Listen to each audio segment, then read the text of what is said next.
శివోహం భక్తి ఛానల్కి స్వాగతం అండి. అందరికీ నమస్కారం. హనుమత్ జయంతి లేదా హనుమాన్ ద్విజయోత్సవం తేదీ, తిథి, సమయము, నైవేద్యము, మంత్రము మరియు హనుమంతుల వారి గురించి, హనుమాన్ మాల ఎప్పుడు ధరించాలి, ఎన్ని రోజులు దీక్ష తీసుకోవాలి, పూర్తి వివరాలను తెలుసుకుందామండి. 2024 సంవత్సరంలో చైత్రమాసంలోని హనుమత్ జయంతి లేదా హనుమాన్ విజయోత్సవం శ్రీ క్రోధినామ సంవత్సరం ఉత్తరాయణం చైత్రమాసం శుక్లపక్షం వసంత ఋతువు ఏప్రిల్ 23, 2024 మంగళవారం. 2024 సంవత్సరంలో వైశాఖ మాసంలో హనుమత్ జయంతి, శ్రీ క్రోధినామ సంవత్సరం ఉత్తరాయణం వైశాఖ మాసం కృష్ణపక్షం వసంత ఋతువు జూన్ 1, 2024 శనివారం. హనుమత్ జయంతిని చైత్రమాసంలో లేదా వైశాఖ మాసంలో జరుపుకోవాలా అనే అనుమానము చాలామందిలో ఉంటుందండి.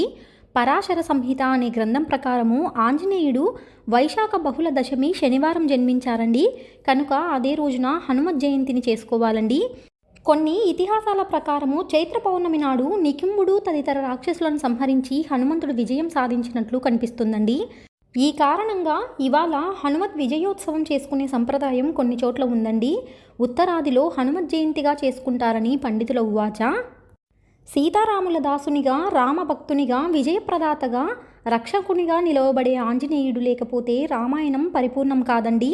అంజనాదేవి కేసరిల పుత్రుడైన హనుమంతుడిని హనుమాన్, బజరంగబలి, మారుతి అనే పేర్లతో ఆరాధిస్తారండి. సాక్షాత్తు పరమేశ్వరుల వారి అంశయే శ్రీ హనుమంతుల వారండి. నిద్రపోయే ముందు స్మరించిన వారికి మృత్యుభయం ఉండదండి. వారికి సర్వత్రా విజయం లభిస్తుందండి. ధైర్యము, శక్తి సామర్థ్యాలకు హనుమత్ రూపం ప్రతీకము. ఆకాశ మార్గాన ప్రయాణించి సముద్రం దాటి లంకలోకి ప్రవేశించి సీతమ్మ జాడను కనిపెట్టారండి. సంజీవని పర్వతాన్ని పెకిలించి తీసుకువచ్చిన వీర హనుమాన్ శక్తియుక్తులను కీర్తించడం ఎవరి తరం కాదండి. అత్యంత బలం కలిగిన పరాక్రమవంతుడైన శ్రీరాముని సేవలో గడపడానికే అధిక ప్రాధాన్యత ఇస్తారండి హనుమంతుల వారు. తన మనసునే మందిరంగా చేసి శ్రీరాముణ్ణి ఆరాధిస్తారండి. హనుమంతుడు గుండె చీల్చి చూపగా సీతారాములే దర్శనం ఇచ్చారంటే సీతమ్మ తల్లి కంటే మిన్నగా రాముణ్ణి ప్రేమించారండి. ఒకసారి సీతమ్మ నుదుటున సింధూరం చూసి ఎందుకు పెట్టుకున్నావు తల్లి అని అడిగితే శ్రీరాముడు దీర్ఘాయుష్కుడిగా ఉండాలని ఆమె చిరునవ్వుతో చెబుతుంది. అంతే, హనుమంతుల వారు ఒక్క క్షణం ఆలస్యం చేయకుండా తన శరీరమంతా సింధూరం పూసుకుంటారు. అది హనుమంతునికి శ్రీరాముని మీద గల నిరూపమానమైన భక్తి. హనుమాన్ జయంతి రోజున భక్తి శ్రద్ధలతో ఆంజనేయ స్వామిని పూజించాలండి. కలౌ కపి వినాయకో అంటే వినాయకుడు, హనుమంతుడు కలియుగంలో త్వరగా ప్రత్యక్షమయ్యే దేవతలని అర్థమండి. ఎక్కడ రామనామం వినిపిస్తుందో అక్కడ తప్పక హనుమంతుల వారు ఉంటారని భక్తుల నమ్మకమండి. ఎత్ర ఎత్ర రఘునాథ కీర్తనం తత్ర తత్ర కృతమస్తాకాంజిలం బాష్పవారి పరిపూర్ణలోచనం మారుతిం నమత రాక్షసాంతకం అంటే శ్రీరాముని కీర్తన జరిగే చోట హనుమంతుడు పులకితుడై అంజలి జోడించి ఉంటారండి. రాక్షసాంతకుడైన అలాంటి హనుమంతునికి నమస్కరిస్తున్నాను అని అర్థమండి. అలాగే భూత ప్రేత పిశాచాల సైతము హనుమంతుడి పేరు చెబితే భయపడి పారిపోతాయండి. మహారోగాలు మటుమాయమవుతాయండి. శని ప్రభావం వల్ల కలిగే బాధలు తొలగిపోతాయండి. మంచి బుద్ధి కలుగుతుంది, కీర్తి లభిస్తుంది, ధైర్యం వస్తుందండి. హనుమంతునికి 5 సంఖ్య అంటే చాలా ఇష్టమండి. అందుకే 5 ప్రదక్షిణలు చేయాలండి. అరటిపళ్ళు, మామిడి పండ్లు అంటే ఆయనకు మహాప్రీతి అండి. హనుమాన్ చాలీసా పారాయణ చేయాలండి.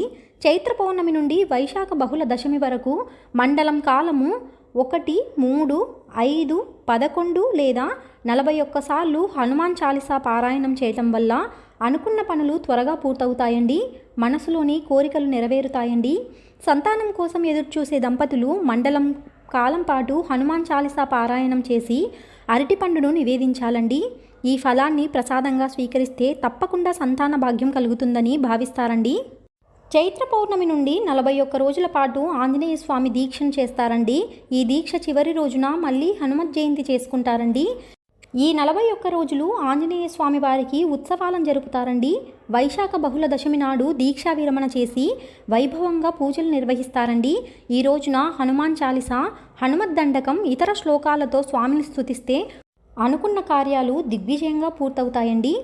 తెలుసుకున్నాం కదా అండి హనుమత్ జయంతి గురించి. మరొక వీడియోలో మళ్ళీ కలుసుకుందామండి. సెలవు మరి, స్వస్తి.